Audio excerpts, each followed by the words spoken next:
শিমলীটোলাত এপিচিচিৰ সভাপতি ভূপেন কুমাৰ বৰা। নাওবুৰীৰ কলিল সমাধি ঘটা লোকৰ পৰিয়ালক সমবেদনা। গোৱালপাৰা জিলাৰ শিমলীটোলাত নাওবুৰী মৃত্যু হোৱা মঞ্জিত সাহা, জগত কৰ্মকাৰ, সুজন মালাকাৰ, গৌৰাং মালাকাৰ আৰু উদয় চৰকাৰৰ ঘৰত উপস্থিত অসম প্ৰদেশ কংগ্ৰেছৰ সভাপতি ভূপেন কুমাৰ বৰা। মৃতকৰ পৰিয়ালৰ ঘৰে ঘৰে গৈ শোক প্ৰকাশ কৰি সমবেদনা জনোৱাৰ লগতে আৰ্থিক সাহায্য প্ৰদান কৰিলে এপিচিচিৰ সভাপতিয়ে। ভূপেন বৰাৰ লগত উপস্থিত থাকে বিধায়ক ৱাজিদ আলী চৌধুৰী, ৰেকিবুদ্দিন আহমেদ, আব্দুল বাতিন খন্দকাৰ, নন্দিতা দাস, আফতাবুদ্দিন মোল্লা, প্ৰদীপ চৰকাৰ, যাদৱ স্বৰ্গীয়াৰী, এ কে ৰছিদ আলমকে ধৰি এপিচিচিৰ দলীয় নেতাকৰ্মী। উল্লেখযোগ্য যে বৃহস্পতিবাৰে মৃতকৰ সৎকাৰ কৰি নাৱেৰে উভতাৰ পথত নাওবুৰী কলিল সমাধি ঘটিছিল 5 গৰাকী লোকৰ।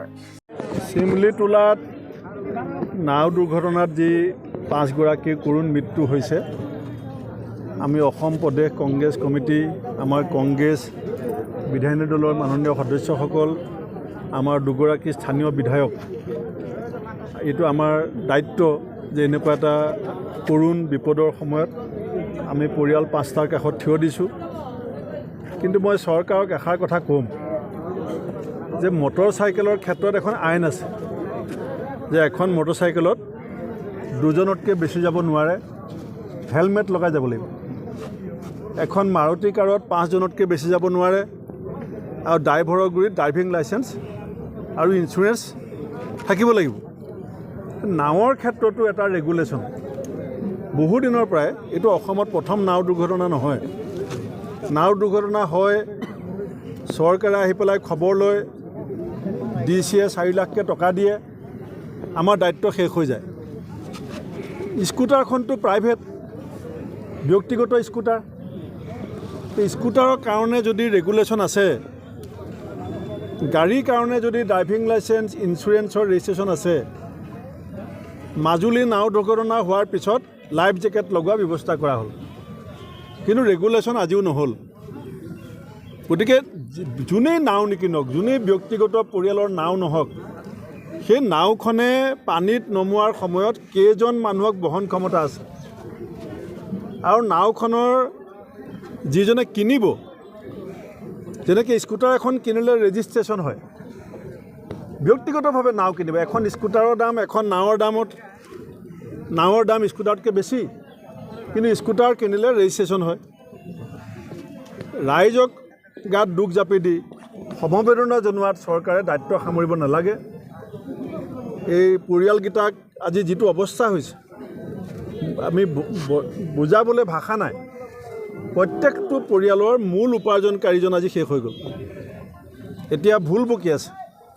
মই যিকি ঘৰলৈকে গৈছোঁ, প্ৰত্যেকটো পৰিয়ালৰ বাকীসকল সদস্যই এতিয়া মানে সাধাৰণভাৱে কথা পাতিব পৰা হৈ থকা নাই। 3 দিন হ'ল।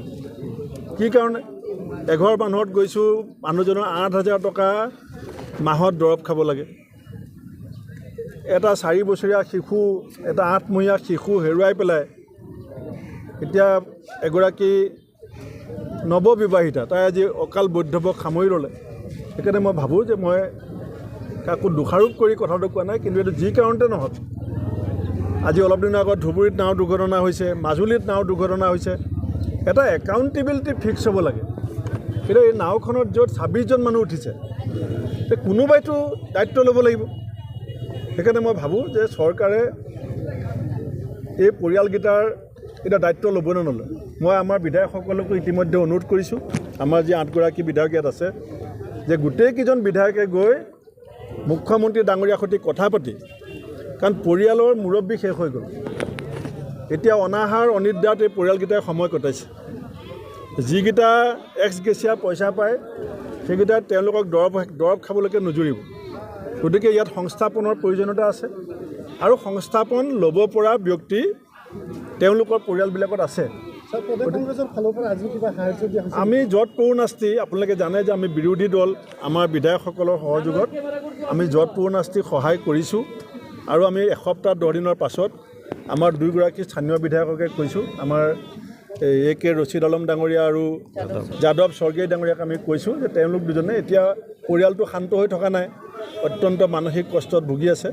এসপ্তাহমানৰ পাছত 2 গৰাকী বিধায়ক আকৌ আহি আকৌ কথা পাতিব, কিন্তু আমি মূল জোৰ দিছোঁ যাতে এই পৰিয়ালকেইটাক সংস্থাপনটোৰ ক্ষেত্ৰত আমি চৰকাৰৰ লগত যোগাযোগ কৰি তেওঁলোকে সংস্থাপন পোৱাত আমি লাগি দিম। মুখ্যমন্ত্ৰী অহাটোতো ঠিকেই আছে, কিন্তু আমি অহা, এজন বিধায়ক অহা আৰু মুখ্যমন্ত্ৰী অহাৰ মাজত পাৰ্থক্য আছে।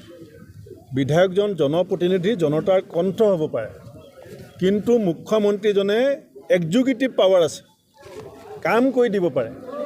গতিকে তেখেতে যেতিয়া আহি গৈছে, তেখেতে যেতিয়া চব দেখি গৈছে, অঞ্চলটোৰ অৱস্থা, ৰাইজৰ অৱস্থা, পৰিয়ালকেইটাৰ অৱস্থা, গতিকে এক্সিকিউটিভ যেতিয়া নিজে ইয়ালৈ আহিছে, মই আশা কৰিম যে তেখেতৰ যিটো ক্ষমতা আছে, সেই ক্ষমতাটো যাতে মানৱীয়তাৰ দৃষ্টিভংগীৰে এই পৰিয়ালকেইটাৰ ভৱিষ্যতৰ স্বাৰ্থত, শিশুকেইটাৰ ভৱিষ্যতৰ স্বাৰ্থত সেই ক্ষমতাটো ব্যৱহাৰ কৰক।